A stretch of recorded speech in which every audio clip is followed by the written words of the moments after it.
All right, Alexander, let's talk about Project Ukraine. And it looks like we have some sort of security guarantee plan that has been formulated between the Europeans and the United States, where the United States is going to provide backup air support, satellite imagery, and stuff like that, but as a backup function, a backup role. And the European Union, they will be sending troops to Ukraine. Of course, these troops will not be located on the front line. They will be located further back in the west of Ukraine, in Bandera land, and in the front line, you'll have Ukraine trained troops closer to the front, and you will also have some sort of a buffer zone between Russia and those trained Ukraine troops. So this is the plan that the European Union, along with various U.S. officials, military officials, this is what they've come up with. They're not even listening to the Russians. They're not listening to anything that Russia says. They're just talking between themselves and then creating these plans amongst themselves. And this is the way they see everything going forward when it comes to Ukraine. Yeah. All of this hinges on some sort of a peace deal or a ceasefire deal. They still call it a ceasefire deal. Yes, I know. They still use those words, ceasefire deal. Yes. So they're not listening to anything that Putin or Lavrov or anyone in the Kremlin is saying about all of these fantastic plans that they have going on. They're just pushing forward with this stuff. Yes. What are your thoughts? Well, I mean, the first thing to say about this is that not only are they not listening to what the Russians are saying, but they are, by coming up with these plans, guaranteeing that the war will continue. So to the extent that Donald Trump is always talking about the fact that he wants to see the war end, by letting this whole idea of security guarantees escape from the box, I mean, he'd put it in the box. I mean, when Macron and Starmer first floated it way back in the early periods, the early weeks of his administration, I mean, he basically said the US is not giving security guarantees. It's not giving any backstop. That essentially died then. Now he's let this thing gain traction, apparently all as a result of a very mismanaged call that he made with the European leaders just before he met with Putin in Alaska, in which he was trying to sort of mollify them by going along with what they were talking about security guarantees. And of course, the risk he's running is that, of course, what this is going to do is it's going to make any attempt at achieving a peace in Ukraine, a negotiated peace with Ukraine, completely impossible, because the Russians will never accept this. I mean, they said that time and again. Lavrov has said this time and again. The Russians have clarified completely that Putin never agreed to any of this at the meeting in Alaska. He was only talking about Istanbul-type security guarantees from April 2022. And I have to say, this Trump again has walked into a trap. The Europeans laid it for him with this talk of security guarantees. They want the war to continue. They're again, as you correctly say, talking about a ceasefire. He appeared to take the idea of a ceasefire off the table. And they're again talking about sanctions and tariffs and secondary tariffs. So he does this to himself all the time. He appears to take a step in one direction with the Russians. He accepted that there would not be a ceasefire, but he always tries to give the others, the Europeans, the Ukrainians, a bone. And the result is he gets himself into trouble. And what he is trying to do is losing coherence. And I get the sense that some of the people in the Pentagon are not happy about this at all. Pete Hegseth, I notice, is playing no part in any of these discussions to all intents and purposes. And apparently Elbridge Colby met the Europeans and told them that the US role in these security guarantees would be minimal, whatever that means. And we're now getting articles appearing in places like The Federalist, which is, of course, part of the MAGA movement. And they're being very, very, still supportive of Trump. But you could see quite clearly that they're saying straightforwardly, the only people who should provide any kind of security guarantees to Ukraine is the Europeans if they want to. This should not involve the United States. So again, he is putting himself in potential collision with his own base. I don't understand why Trump does this to himself all the time, but he always seems to want to pacify his opponents because this is what they are. And for that reason, we get this whole complex discussion about security guarantees, which the Russians will reject, just as the Russians rejected the previous idea of a ceasefire. Trump eventually got out of that after the meeting with Putin. But now, because of the security guarantees thing that he's run, we can see that the Europeans are running with the whole ceasefire idea all over again. Well, it's about pleasing the neocons, because the neocons put the Europeans out in front. Yeah, exactly. And they deal with Trump, and Trump wants to please the Europeans, because he knows ultimately that he's dealing with the neocons, and so you can't snub the Europeans. You can't push them away. Yes. You have to deal with them because it's the neocons in the back of all of this, and they're the ones that want to keep the war going. Absolutely. I mean, the Europeans want to keep the war going. The neocons want to keep the war going. So they're aligned on this issue, and Trump falls for it every time. Yes. There's a little bit of neocon in Trump as well. So yes. He's got that going. What do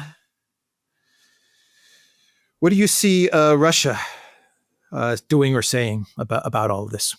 Well, I think or doing nothing or saying nothing. They're not doing nothing, and they're not saying nothing. They've said that this is completely unacceptable. I mean, Lavrov gave 2 press conferences, an interview to Russian television and an interview to American television to make the Russian position absolutely crystal clear. I think what the Russians are going to do is that they've got Trump to agree that there won't be a ceasefire. And I think they're going to pocket that, and they're going to keep it. I think they're going to hold Trump to it. And I think they're just going to continue from this point on. They're going to focus on the war. And that is what they're going to do. They continue to advance militarily in Ukraine. They've made more advances in Kupiansk, in Siversk, in Liman, in Pokrovsk. They've launched more missile strikes and drone strikes against Ukraine. I think they are probably calculating that sooner or later, given that there isn't going to be a ceasefire, and Trump has said that there isn't going to be a ceasefire, as the military pressure increases, there's going to have to be negotiation. If there are going to be negotiations, then as Trump supposedly has already told people in private, the pressure will be on the Europeans and the Ukrainians to make the concessions. And we're going to see this idea of security guarantees fall away. That is possibility 1. Or they will continue to be intransigent, in which case the Russians will capture the whole of Donbass, and they will capture the city of Zaporozhye, and they will probably capture the city of Kherson, and they might go on and capture all of eastern Ukraine, east of the Dnieper, and they might cross the river. They might do all of those things, and they will win in one way or the other the war in Ukraine. I think this is more likely where we're heading. I mean, many people have said that this war is going to end with a military solution. And again, it's starting to look increasingly like that. Well, Witkoff said that they're going to end the war at the end of the year. They've got a proposal on the table, he said. This is what he told Fox News. There's a deal on the table that Russia presented. He said that the United States can work with this deal. Ukraine's not going to like it much. Obviously, he's talking about root causes June 2024, Istanbul Plus. That's the deal that he's talking about. But he's saying that the United States and Russia, they are working on getting to some sort of a resolution with Ukraine by the end of the year. Yes, I mean, what do you make of that? Well, And Russia continues yeah, to go along with the fiction that the United States is the neutral mediator yes, I in know. all of this, Yeah, and they also continue to heap a whole bunch of praise yes, I on do. the Trump I know. administration and Trump's efforts Yeah, to mediate a resolution to the yes, conflict in Ukraine. I yes. mean, Russia is playing along with this. Yes, well, I think what the Russians ultimately want to do, and I think this is the thing to understand, is that they want to settle this conflict in Ukraine directly with the Americans. And I think this is why they want to keep the doors open to the Americans, and they want to discuss things with the Americans, and why they don't want to turn the situation with Trump completely off. But you have to be very careful about these kind of comments from Witkoff, because the Americans have been doing this ever since Trump um, was inaugurated.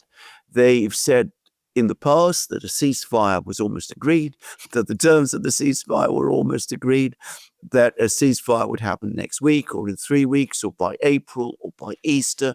And we saw that that never happened. And now they're saying the same about the final deal.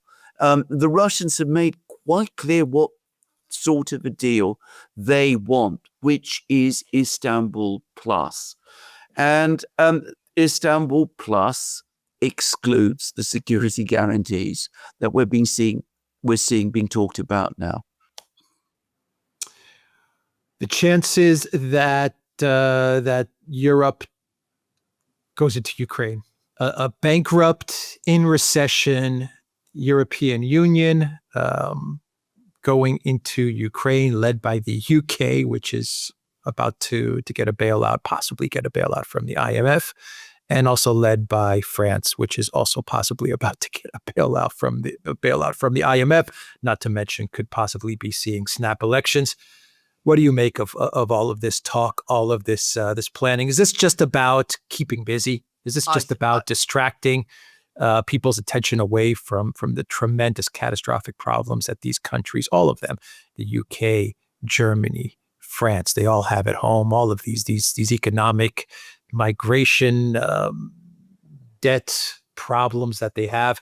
Here they all are playing Churchill and playing the general, and they're scheming and plotting the invasion of Russia or the deterrence force into Ukraine. Is this all just show and theater? Yes, I think it is. And I think something else, I think it's exactly what you said. I mean, it's partly the politics of distraction. But I think one of the parties that they're distracting is themselves. I think it is a well-known phenomenon with political leaders. There's books that have studied this, by the way. Leaders who face insurmountable problems at home, or problems which for them are insurmountable, which is that they retreat into foreign policy. And they engage in all kinds of utterly pointless diplomatic activity, or what they imagine is diplomatic activity, in order to keep themselves busy and say to themselves that they're important. I remember one example was Edvard Gierek, one of the leaders of communist Poland, the one just before the Solidarity crisis. And he was a perfect example of that. I mean, he was hosting meetings between Brezhnev and the French president at the time, Giscard, doing all of those things, even as the situation in Poland was spiraling out of control, because that made him feel important and consequential. It meant that he got invitations to the White House and the Kremlin and all of that. And of course, in the end, nothing that he was doing really in the end mattered or changed anything. And I think this is partly exactly what we are in truth seeing. The Europeans want to tell themselves that they're important. They want to tell the Americans that they're important. They want the Russians to think that they're important. They want the world to think that they're important. Most of all, they want their own people to think that they're important, and they themselves to think that they are important. So they're going off And they're doing all of these things, and they're holding all of these meetings, and they're sorting out the logistics as they believe, even though the militaries apparently are very, very skeptical about this, and that's being, understating it. And they're going through all of the motions of all of these discussions, and they pretend to each other that this is all for real, and it's all serious, and nobody ultimately, everybody knows ultimately, deep down, that this is completely unreal. And it's never going to happen because the Russians have said no. I mean, they cannot have said no in more straightforward and emphatic terms. And I cannot believe that there is some secret agreement between the Russians and the Americans that contradicts so completely, is so diametrically opposite, not just to what the Russians have always been saying, but to what Lavrov, who is after all the foreign minister, the Russian foreign minister, and who was present in the room when Trump and Putin spoke together. I cannot believe that he would be saying something so completely at odds with what, with what Witkoff, any kind of secret agreement that Trump and Putin might have arrived at. I mean, he would know what the real diplomacy, what the real position between the Russians and the Americans actually is. And he wouldn't be going out making those statements if the Russians had made these kind of enormous concessions, which would almost certainly be, very, very unacceptable to very many people in Moscow anyway. Speaking of Lavrov, I mean, he's been making all sorts of very interesting comments recently. He's been talking about how for the Russians, it's not about territory. This idea that this is all some kind of great land grab, which is the sort of consensus view in Europe and to some extent in the United States, is all wrong. That there has to be protections for Russian speakers, there has to be a restoration of the rights of the Orthodox Church, that Russians everywhere in Ukraine, not just the 4 regions, have to be protected as well. That, of course, was one of the original demands of the special military operation, remember? Impossible to see how all of that can be done without a change of government in Kiev. And sooner or later, that topic is going to have to be addressed. And again, Trump was utterly dismissive the other day when he was asked about the Russian objections to Zelensky's legitimacy. And again, I don't think that Trump is wise to simply write that off as simply as he is. I mean, he still wants this meeting between Putin and Zelensky. Remember, we were told that meeting is going to happen on, another one of those things that was about to happen, and of course it never did. 22nd of August. 22nd of August, exactly. So, the Americans are always talking up this process, and we see that in reality, the Russians have never agreed to any of this. And I think that Trump does at some point have to start addressing the question of Zelensky's legitimacy. And I think any plan to just substitute Zelensky for Zelensky, I don't think that's going to work either.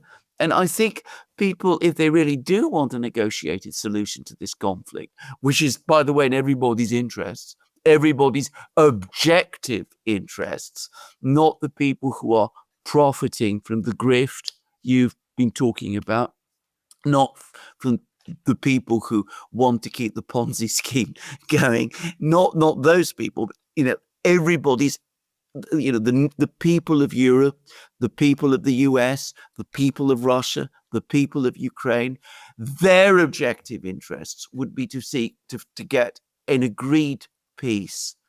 If people really want to work towards that objective, then, as I said, all of these concerns that the Russians are bringing up need to be addressed. But of course, as we know, the leaders of Europe, the neocons and the United States are not interested in any of that. They would far rather the war continue than that there be a peace. There have been editorials in the British media which say that quite openly, better a continued war than what they call a bad peace.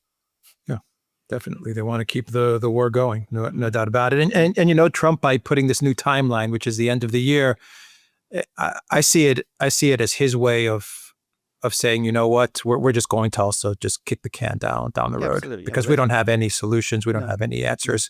We can't admit defeat. At least we can play the part of mediator, and maybe that'll get us a Nobel Peace Prize. But at least we can play that part. Yes. And every couple of weeks, I'll post something on Truth Social about how bad Putin is or how unreasonable Zelensky is. He can put something out like that every couple of weeks. And you know, maybe by the end of December, Russians will have made enough progress so that it forces Ukraine to actually accept Istanbul Plus. The problem is, will Istanbul Plus still be the deal that is on the table? I mean, that's the thing that they're not considering. No, of course not. Yeah. That is exactly the problem. I mean, the further west the Russians go, the less willing to make concessions, any kind of concessions, they are going to be. Their demands are likely to increase. I mean, we've already spoken about how Russian officials like Lavrov have cast doubt on Ukraine entering the EU, for example. That hasn't yet been officially confirmed as something that the Russians will object to. But, you know, if we get to a situation where the Russians are on the Dnieper, probably they will object to it. Yeah. What do you make of the secondary sanctions that the EU is looking to implement in their 19th sanctions package? I mean, this is a disastrous idea. The EU cannot defeat the Russians economically, so they're going to take on the rest of the world instead. I mean, how does that work? How does that make any kind of sense? I mean, this is stupidity. All that it is going to do is going to make an awful lot more countries angry with the EU. They're going to say, look, you're coming after us. What has this got to do with us? You've got problems with the Russians. Sort it out with the Russians. You're coming after us instead? I mean, you can imagine there's going to be absolute fury. There's going to be more candidates to join the BRICS. There's going to be all of those things. I mean, it makes no sense at all. It's so stupid that only idiots like Kaja Kallas, Ursula von der Leyen, and Friedrich Merz could have come up with it. Yep. Keeps them busy, though. Yeah, Keeps them busy coming up with 19th sanctions packages. Yes. Going after China and India. Wow. Ridiculous. Anyway, we'll end the video there. The Duran.locals.com. We're on Rumble and X and Telegram. And go to the Duran shop, pick up some merch like what we are wearing in this video update. There's a link in the description box down below. Take care.